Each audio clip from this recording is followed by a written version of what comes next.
Hello. Today, while I was taking a little stroll in my private catacombs library, stumbled upon this little ancient video game called Severed Steel. Quite entertaining, and we're gonna talk about it today and see if it deserves to be remembered. So let me take you on a journey through its many different game modes. Okay, story. Right off the bat, what is this game about? Well, you play as this girl named Steel, and well, she's severed because she's missing her left hand or arm and, well, it's a first-person shooter, but it's not really a new era shooter or a boomer shooter, as they're more commonly referred to. It's more of an arcade kind of shooter, more like an arena kind of shooter, sort of. It's more level-based, and you get scores, and there's little ranks sometimes.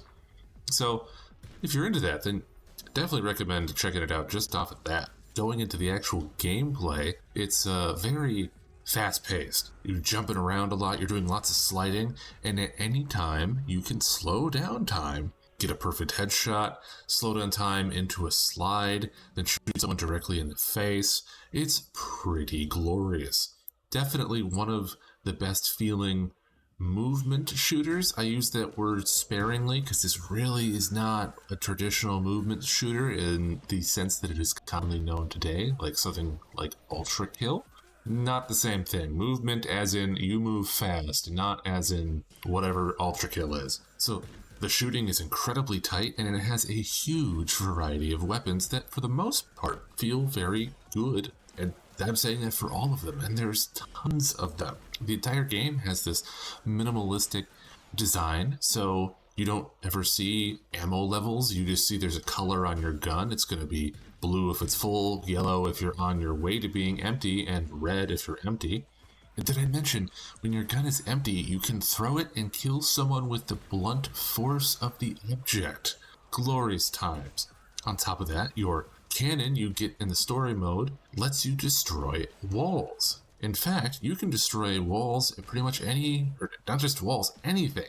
Almost the entire game is destructible. You don't like that ceiling above you? Make it disappear. You don't like the wall in front of you and don't want to go through the door? Make it disappear. There's a gun for that. And it's not just your plasma cannon on your left arm. It's anything.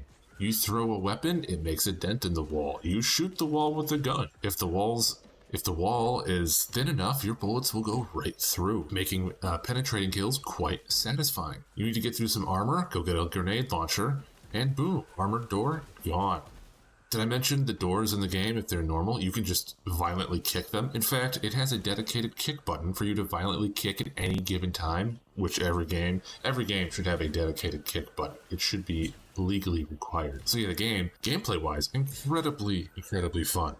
One of the best shooters I have played this year. Finding new and unique ways to destroy the environment and get to enemies and do it in a quick manner is just so much fun. That being said, I think next we should talk about the actual story and other game modes. It will make the other things I talk about much easier to relate to.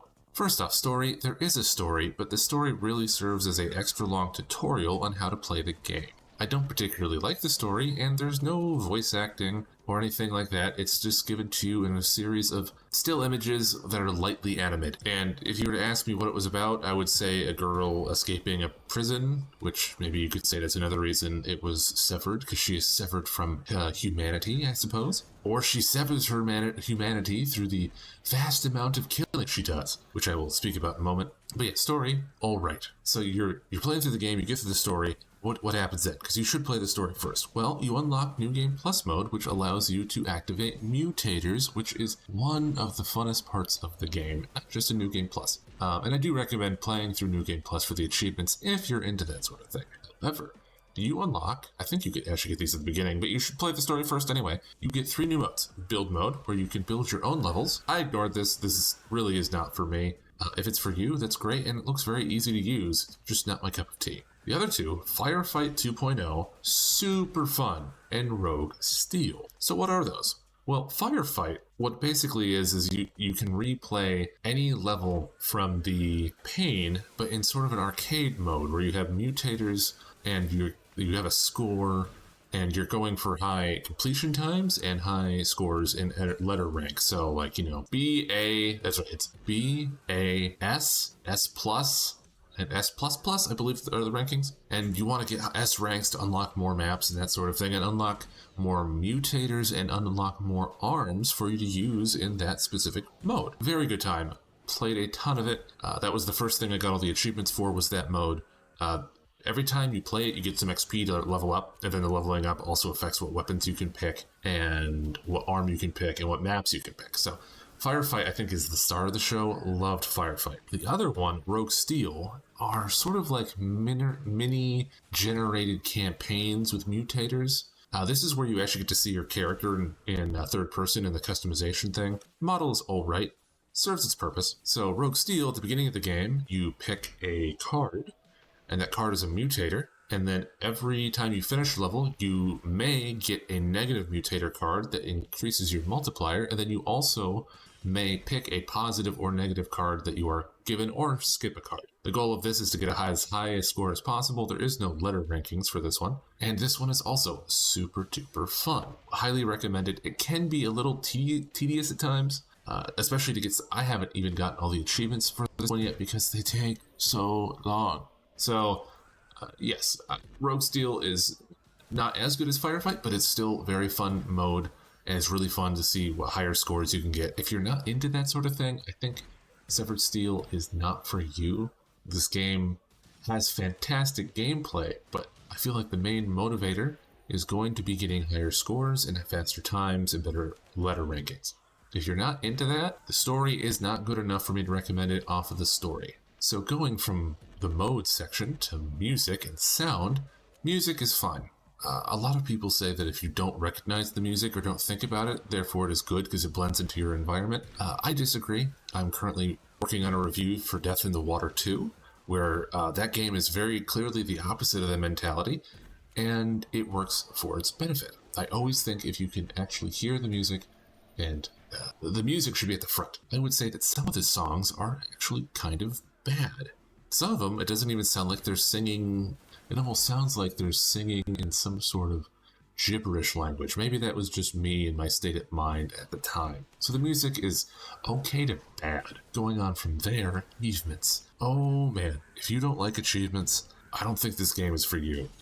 This game does achievements incredibly well. There's 57 of them. They're really, really well done. Some of the best achievements I've seen in a game. And I haven't 100% of this game yet. I had to break my own rule to do this review, because normally I try to 100% it, but I've put something like 25 hours into this game, and I'm only sitting at about 48 achievements out of 57. Some of them are quite long and quite tedious, which is alright. It gives you a reason to play the game over time and then finish it. So yes, the achievements are kind of hard. Would still recommend for 100%ing runs. Very good time. Content is once you beat the story, you unlock Mission Select, and Mission Select includes a bunch of bonus campaigns and levels that were not included in the base game. And some of these campaigns are, I swear, better than the actual story mode. So I would highly recommend going through and playing the bonus content because it's really good. My favorites are Church and Commando, or Commander, I believe, something like that. If I had any advice from playing my 25 hours of this game, it would be have fun. Don't go into the grind mode. Don't forget mutators are there, and it's not cheating to put mutators on. They're included in the game. They're very fun. And of course, as I mentioned before, play the story first. So one piece of negative complaint I have that I feel like is my only valid criticism, because if the things are just sort of whatever, is, and this is going to be very odd and nitpicky, I really dislike the death noises for the enemies in this game. I was having a hard time trying to write this out when I was first trying to do the review for this. What do I mean by that? Well, in other games, you don't feel... I had killed so many people in the 25 hours I had played this game.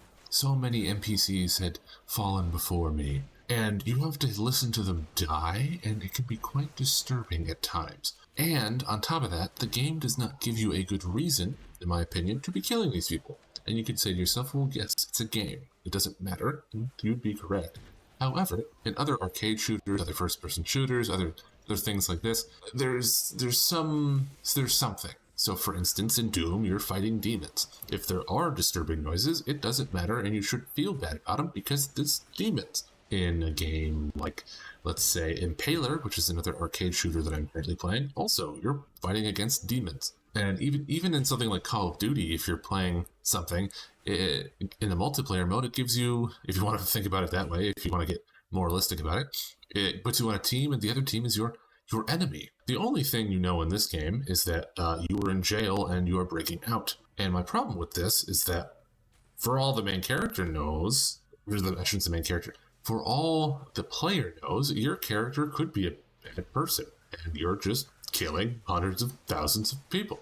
I really think putting in a reason and making the enemies more evil or something like that would have been a very good addition to this game. It's a very minor complaint, a very odd complaint, but I feel like that would have been a good thing to include. So, what would I score this game in the non-score kind of way I review games on this channel? Well, I don't feel like it would be appropriate to put this on the chart or list or book of new era shooters / boomer shooters. Yes, it technically is a new era shooter. However, it's not really a boomer shooter.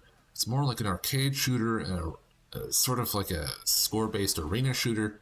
So instead, I will be giving this an entirely new book. So if you're familiar, everything I put in a book and I put to the archives is a recommendation.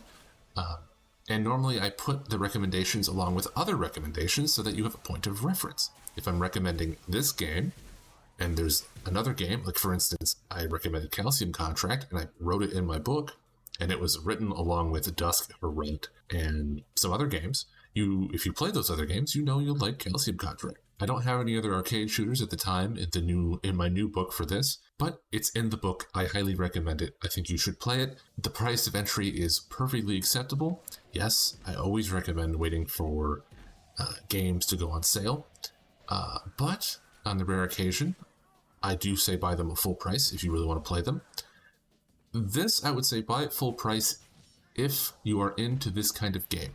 If not, if what I've said doesn't appeals to you but doesn't necessarily fully appeal to you, like you like the gameplay but maybe you want more of a story, wait for a sale. This isn't a Calcium Contract situation where I would recommend you buying it right out the bat because I want the independent dev to get as much money as possible. Not sponsored by any of these people, by the way. It's if you like this kind of gameplay and you're okay with it not having really a story, go right ahead. It has my full recommendation. Thank you very much for watching. If you have any recommendations for other games to play or how I make these videos, I am open to criticism and I would love your feedback. Please comment down below, and yes, thank you again for visiting my crypt, and I hope to see you soon.